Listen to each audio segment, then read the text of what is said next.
Cool. Okay, so we're here to talk about your new well, it's not a CD, though it looks like one. Not a CD. Yeah. It's not a Uh CD. It looks like a CD because it's 5 inches, which I understand is the size of a CD. yeah. It's actually a vinyl record, and I will show it here. Coming out on personal records. Yeah, Hell yeah. And Peaceful Mind. sweet. Whoa. Okay. How much music is on this 5 inch record? 2 minutes. Okay. What's unique about this release? What makes it kind of different from a conventional sort of release where usually you have the same thing on every release, but people are going to get something different depending on which one they pick up. Is that correct? Yeah, so there's 40 copies. We recorded directly onto the vinyl, so each record is technically its own unique performance. It's I was trying to replicate the performance, so it's not like some totally different thing, but Yeah. they are each like, yeah, different in their own time. Mhm. Cool. And so yeah, what was the choice to do all these different performances? What was the significance of that process to you? I guess it was last year I was in Montreal and I came to visit Jackson's studio, and we were just yeah, where you are right now, I guess, right?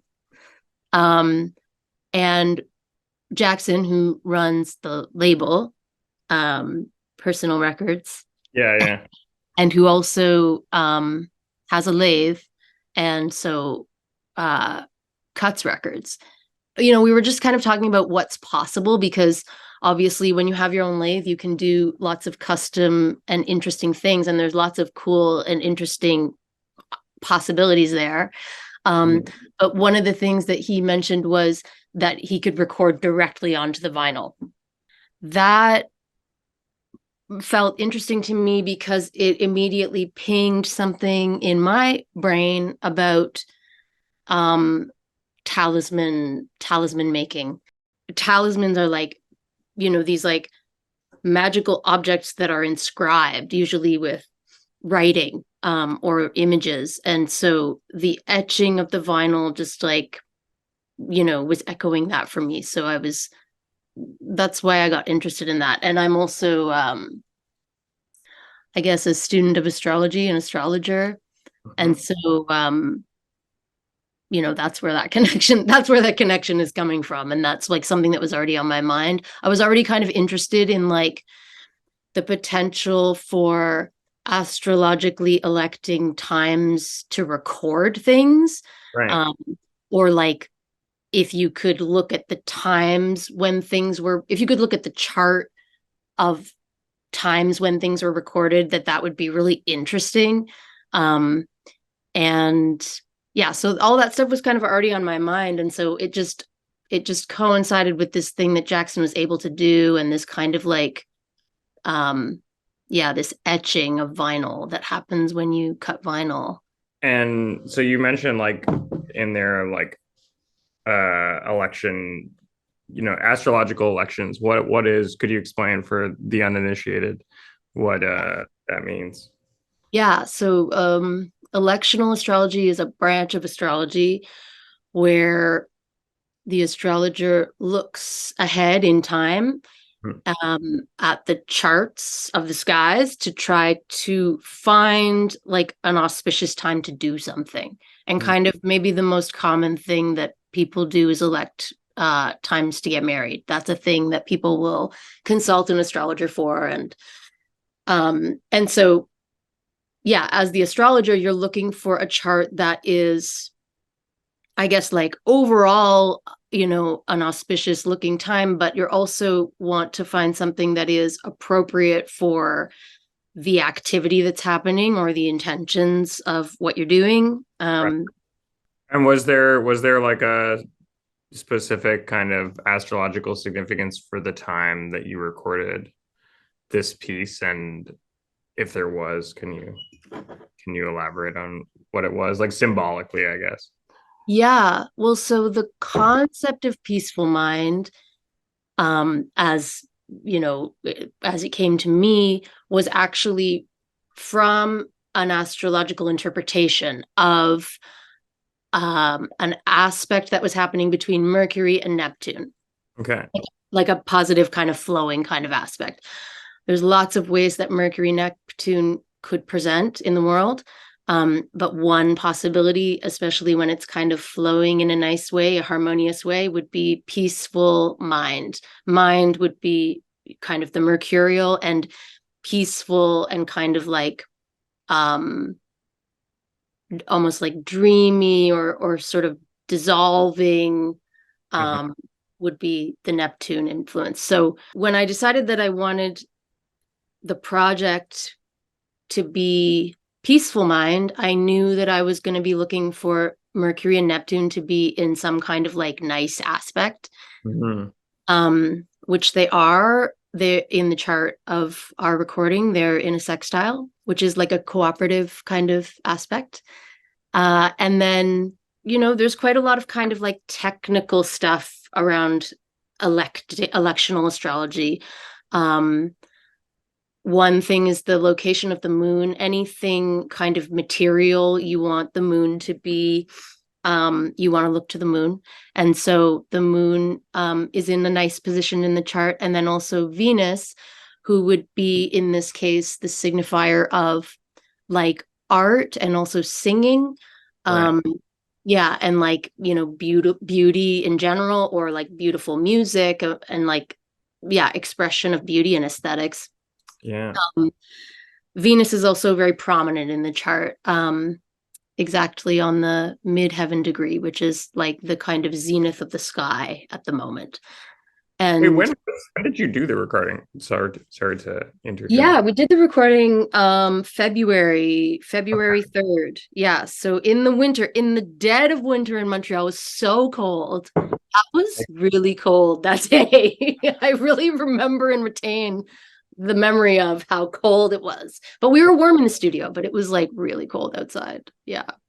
It's sort of like a lot of, not a lot of, but there's a certain amount of pressure when you elect a time to do something, because you have to get, I had to get to Montreal and do this recording, and everything had to kind of technically work and flow for us to be able to start our recording at this very specific time. And it did all work out, which I was, that was a relief in and of itself. I mean, I guess like I'm curious in like a bit, I don't know, a bit more on peaceful mind. Like, has it kind of come to mean something more to you through the process of doing the project, or is it already something that kind of brings up lots of different like you spoke a bit to the astrological, but I guess I'm curious, like also just kind of on a personal level.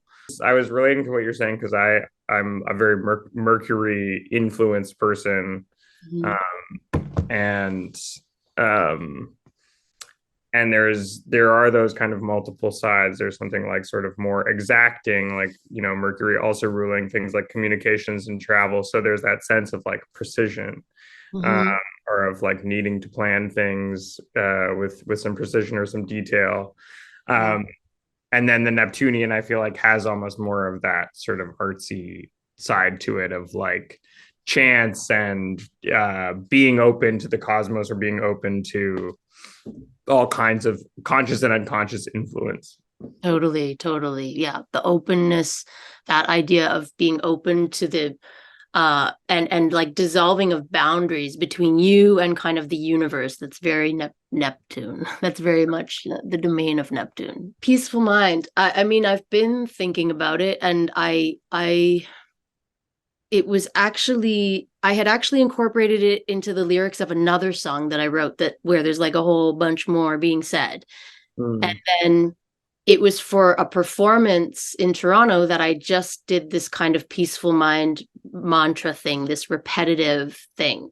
But I was also at the same time, kind of, I guess you could say, like dabbling in like chanting, like not as a performance, but just like as a practice.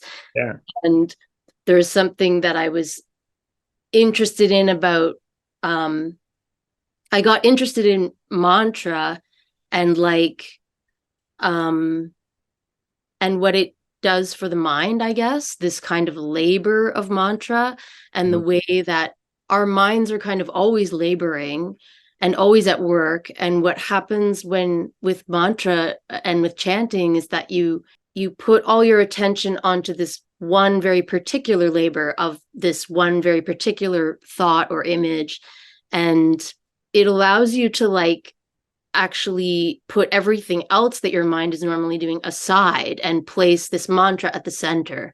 There's something that like really appeals to me around like the kind of discipline and structure of it, and the way that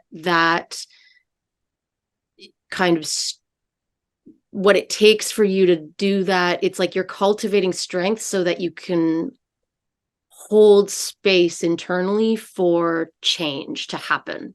Mhm. um, I mean, that's kind of a digression, I guess. It's sort of related. I was just gonna say, I feel like it's kind of, I think that you answered the question insofar as like, it more has to do with not being so dense a concept, like being something that like kind of has that can perpetuate that feeling through repetition, or like you were designing the choosing the phrase for the intended purpose of the mantra, it seems. Yeah. Yeah. I mean, when I was recording, Mhm. uh I didn't really know like what to expect, and I hadn't actually sort of like practiced singing it for the duration that, because well, each one's 2 minutes and we did it 40 times. So,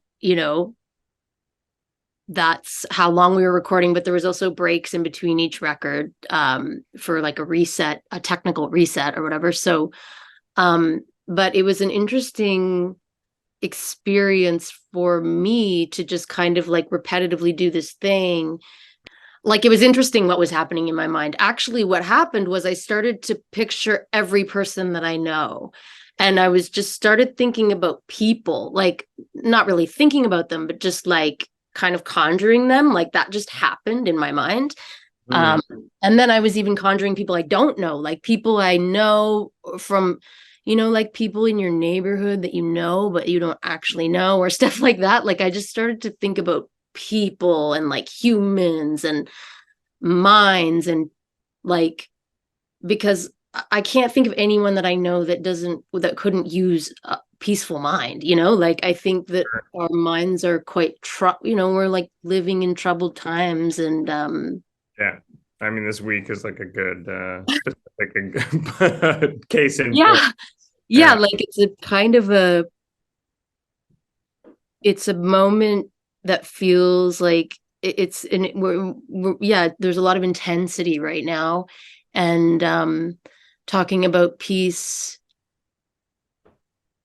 feels both complicated and then also dead simple and necessary. And like, it's interesting timing that this record is kind of coming out now, and or like, pretty soon. And just in terms of like, yeah, just I guess bringing attention to the idea of peaceful mind, or even these ideas that I was talking about around mantra and like practices, and how do we cultivate strength to hold the changes that are happening, because there's a lot of change that's happening, Yeah. and it's destabilizing, and it's yeah, it's destabilizing for the mind. I mean, I've been thinking about the mind too in terms of like, what is the mind, like it's I think one way of looking at it, which I kind of arrive at through astrology as well, but is kind of as an environment, like a psychic environment. It's like Hmm. the the like water you swim in that you don't even realize it's like the fish swimming in the water that doesn't even know what water is, because it's just like you're in it. Yeah. That's kind of mind to me. Hmm. um, so yeah, it's we're looking for peace in the environment. And I feel like that's like a perfect segue into like your release of this record? Like, what do you want to talk a bit about the performance upcoming and yeah, what's the nature of it? Because I just your description then of mind as kind of like a thing that you're, you know, floating in like water. I feel I wish I was going to be there for this performance because it sounds like it Mhm.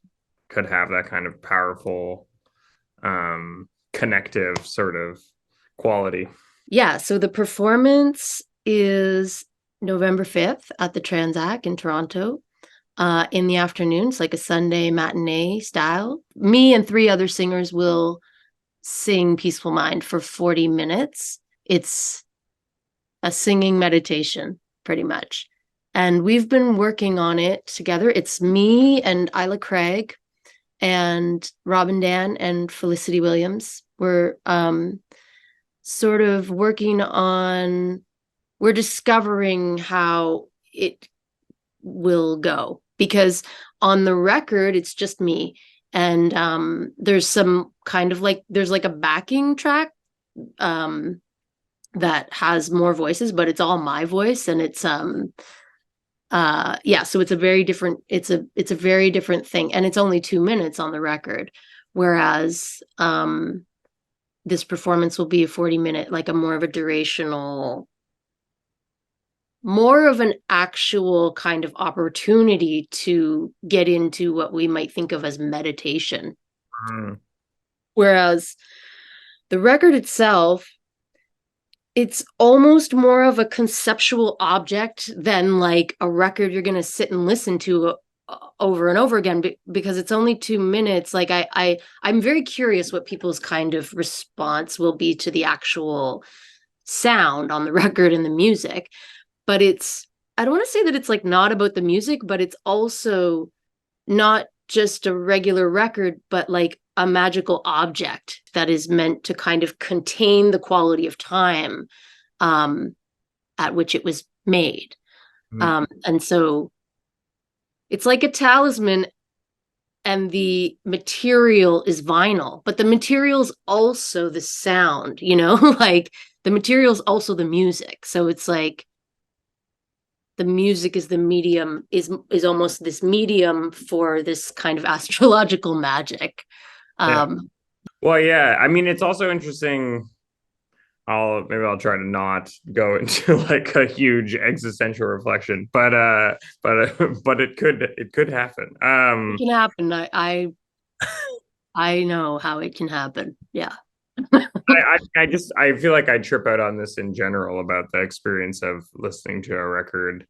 I guess also because the actual like the playing of the thing feels especially durational because you put, you know, you're involved in putting in down and picking up the needle.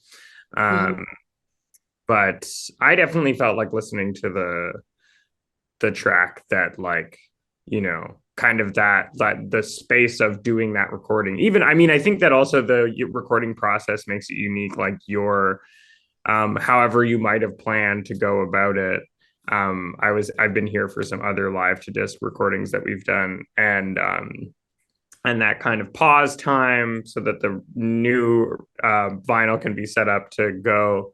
Like I find it creates this very strange intimacy with the piece, um, where you've had some. You not only are you focused on doing this one thing again and again and again all day, which already has its own kind of, you know, transformative quality, but Mhm. you have this sort of time between to like contemplate it, which or Totally. not contemplate, you know, like contemplate it less and less, I think maybe ideally, right? Like It's yeah, a, it's very, it's like lends itself to this kind of like ritual. It has, there's a ritualistic quality to it because you're doing this repetitive thing yeah. and it is creative, you know, and like And maybe people will use it as a sort of jumping off for their own mantra or meditation.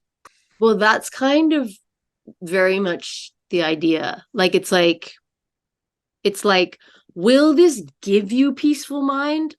Yeah, I've done, I've tried to like make it so that it will, you know what I mean? Theoretically. plants the seed. Yeah, it plants the seed, you know, it's like you have to work with something like this. It's not just yeah, it's not just gonna like kind of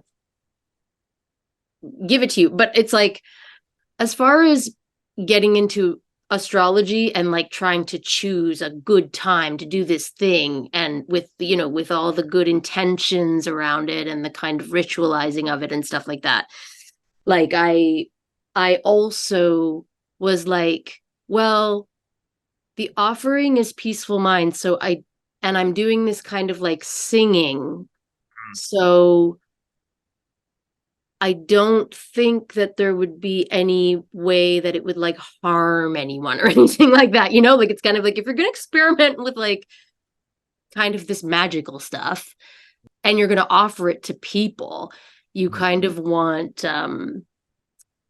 you kind of, especially when you're just like a beginner or something, you kind of want to make it something that's like pretty harmless and like allowed to be experimental in a certain way. And I feel like this is that, where it's kind of like there's this intention behind it. And I mean, it's also, I don't know, like people use electional astrology, but I've never heard of any like musical projects like this, like people that work in these kind of time-based mediums. Mm. It, like me, I don't know, it's like it just sort of made sense to me when I learned that electional astrology existed. I was like, oh, well, it would be so interesting to choose a time to make a recording and have that time say something about what the recording is about. That just was like the first thing that came into my mind. As a person that records things a lot, it's Yeah. like, oh, what about the quality of time? Astrology is all about like the quality of time and how it changes and these like cycles and stuff. So it's like, if you're interested in time in general, and then you realize that there's like this tool that you could use or whatever, like, it makes sense to try it out, I guess. Yeah, it feels like it's starting me on thinking about, I'm like, are music and astrology more, are they maybe kind of slightly on par or similar kinds of ancient technologies used with time, or used to sort of, interact with time in sort of a specific kind of way. Yeah, well, there's lots to say about that, and I'm also not an expert on that, but certainly like, the cycles of the planets are those are like frequencies, and there That I've is. heard actually more about, in terms of like, I don't think that Holst's like Planet Symphony is based on anything astrological, but I know of a number of pieces of kind of like classical music, or also people have created scales that are supposed to kind of correlate to the Yeah, houses of astrology and the planets. But yeah, it basically, it is music, and it's the frequencies of the planets' movements in relation to each other are just, by our concept of time, very, very, very slow.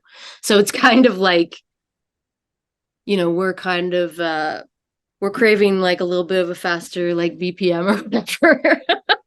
yeah, or an audible pitch as opposed to Yeah, something that, yeah, a resonance that might end after our lifetime. Yeah. Cool. exactly. But it's a beautiful thought. Did you want to add anything else about this project? Yeah, the records will be available at the show. And there will be glow in the dark stickers, I heard, Yes, available. there's also, yeah. So the holographic sticker that's on the cover, and then also this other kind of supplementary other piece of merch sticker. This one's glow in the dark. Cool. Were made by my friend, the artist Sandy Plotnikov, who works with holographic vinyl and makes stickers and does actually lots of things. But and we've collaborated a lot over the years. But yeah, shout out to Sandy. Heck yeah. Can I reserve one of those? I really want to put it on my record box. Yes, of course. Yeah, of course, of course. Sweet. Um, Just like glow in the dark on a record case seems, practical and stylish. So, Totally, totally. well, thanks for so much for explaining, and so glad to have you as part of the canon here at Personal Records. Me too. We were looking for something to do together for kind of a long time, like years, I think. And then Uh, you found a specific time at which it had to happen. And that was really the timing, ingenuity of this project. timing is everything. That's one thing I really believe. Yeah, Yeah, word. Amen to that. yeah.